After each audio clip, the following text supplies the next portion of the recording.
There is a story spreading across the internet right now, and it is the wrong story.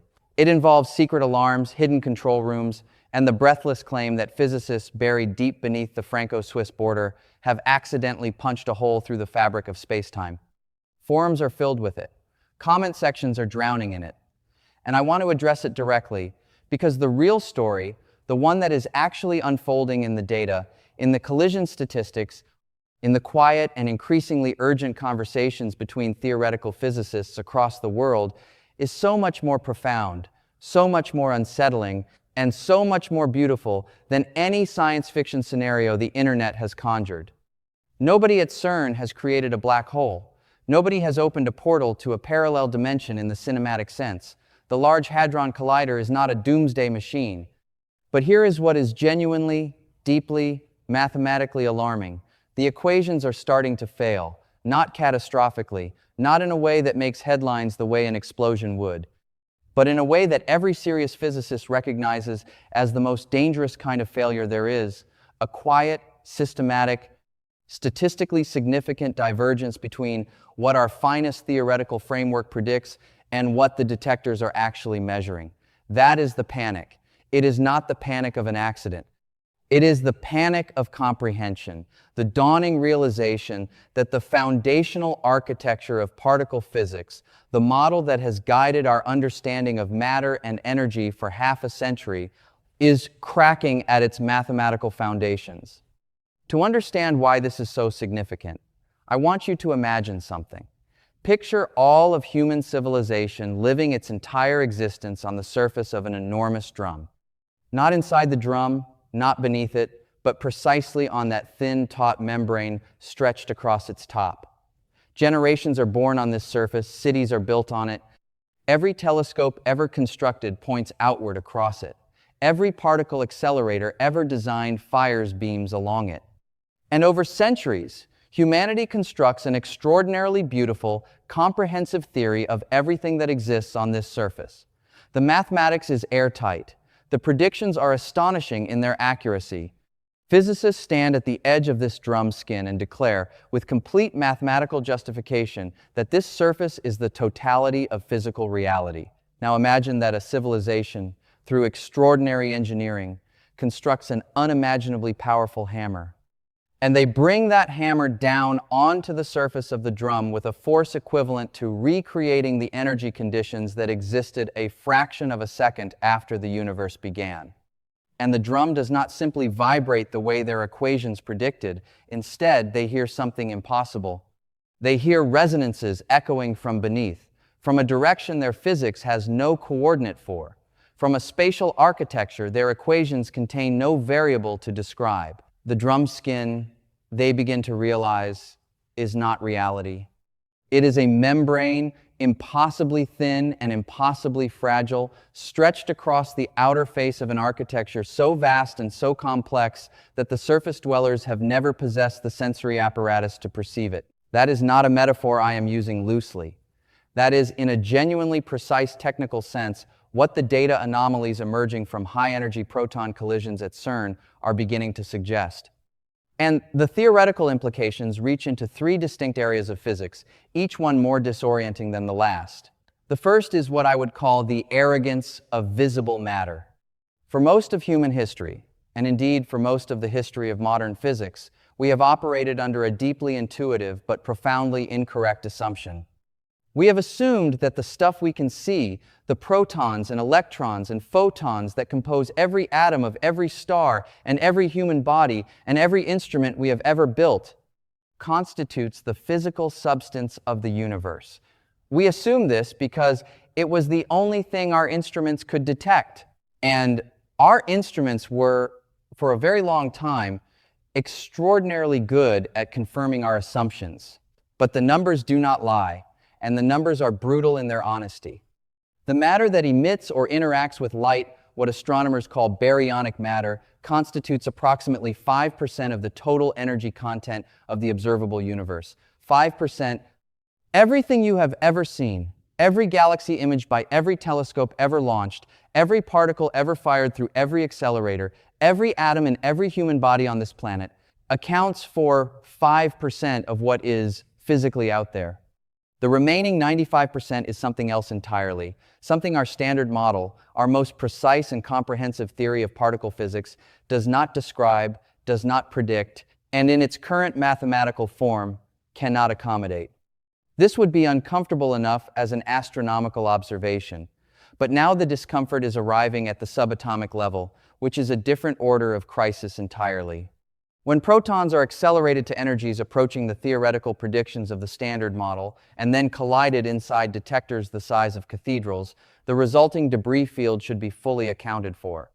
Every quark fragment, every lepton spray, every photon and every unit of energy should appear somewhere in the detector readout. The mathematics of conservation is ironclad. Energy does not vanish. It transforms, it disperses, it radiates in measurable directions, except that in certain collision events at specific energy thresholds, the accounting does not close. There are statistical signatures in the data that suggest energy is going somewhere the detectors cannot see, somewhere that is not simply off to the side or absorbed in shielding material, but somewhere that is orthogonal to every spatial direction the detector possesses. The second area of profound theoretical consequence is the architecture of extra dimensions. This is where string theory and the family of models it has inspired become not merely an abstract mathematical indulgence, but a concrete, testable framework for understanding what the collision data might be telling us. The central insight of string theory is that the fundamental constituents of matter are not point-like particles, but one-dimensional filaments of energy, strings vibrating at specific frequencies in a space that contains not 3, but 10 or 11 spatial dimensions. The reason we perceive only 3 spatial dimensions, according to these models, is that the remaining 6 or 7 are compactified, curled into microscopic geometric structures at scales so small that our best instruments have never been sensitive enough to resolve them. These extra dimensions are not in some distant region of space, they are here. They are woven through every cubic centimeter of the space you currently occupy. They are present in the room around you right now. They are folded into the geometry of space-time at scales billions of times smaller than a proton. And the reason we cannot perceive them is not because they are mysterious or metaphysical, but simply because our sensory apparatus and the instruments we have built as extensions of that apparatus do not operate at the energy scales required to probe those geometric structures. The brain world models, which are a class of theoretical frameworks derived from string theory, add an additional layer of precision to this picture. In these models, our observable universe is not the full extent of space-time, but rather a 3-dimensional surface, a brain, embedded within a higher dimensional bulk. Matter and the electromagnetic force, the light and particles we are made of and detect with, are confined to this brain. We are, in a mathematically rigorous sense, surface dwellers. We cannot escape the brain using any conventional physical interaction because those interactions are themselves brain-bound. But gravity, alone among the fundamental forces, is not confined to the brain. Gravity propagates into the bulk. And this is not a speculative poetic flourish. This is a specific, testable mathematical prediction. If these models are correct, then high-energy collisions that produce sufficiently small structures at scales approaching the compactification radius of the extra dimensions should produce gravitational radiation that leaks into the bulk. The energy carried away by this bulk-bound gravitational radiation would appear in our detectors precisely as missing energy, as a systematic shortfall in the collision accounting that grows more pronounced at higher energies and at specific angular distributions that carry the geometric fingerprint of the extra-dimensional structure. The anomalies being detected at CERN are not yet at the level of a definitive confirmation, but they are at the level where the theoretical physicists who understand these models best are no longer dismissing the possibility, and that change in posture is significant. The third area of consequence is what I think of as the phantom physics of the dark sector, and this is where the intellectual vertigo becomes genuinely difficult to manage. Dark matter is not simply invisible matter of the kind we are already familiar with, ordinary atomic matter that happens not to emit light. The astronomical and cosmological evidence constrains its properties with extraordinary precision, and those constraints rule out every known particle in the standard model. Dark matter must be composed of something for which we currently have no description whatsoever. It interacts gravitationally, which we can measure through its effect on galactic rotation curves and gravitational lensing. Beyond that, its interaction cross-sections with ordinary matter are so suppressed that decades of extraordinarily sensitive direct detection experiments have produced no confirmed signal. Dark energy is an even deeper crisis. It constitutes approximately 68% of the total energy content of the universe. It is causing the expansion of space itself to accelerate, and our best theoretical calculation of what it ought to be, derived from quantum field theory, is wrong by a factor of 10 raised to the power of 120. That is not a rounding error. That is the largest quantitative discrepancy between theory and observation in the entire history of science.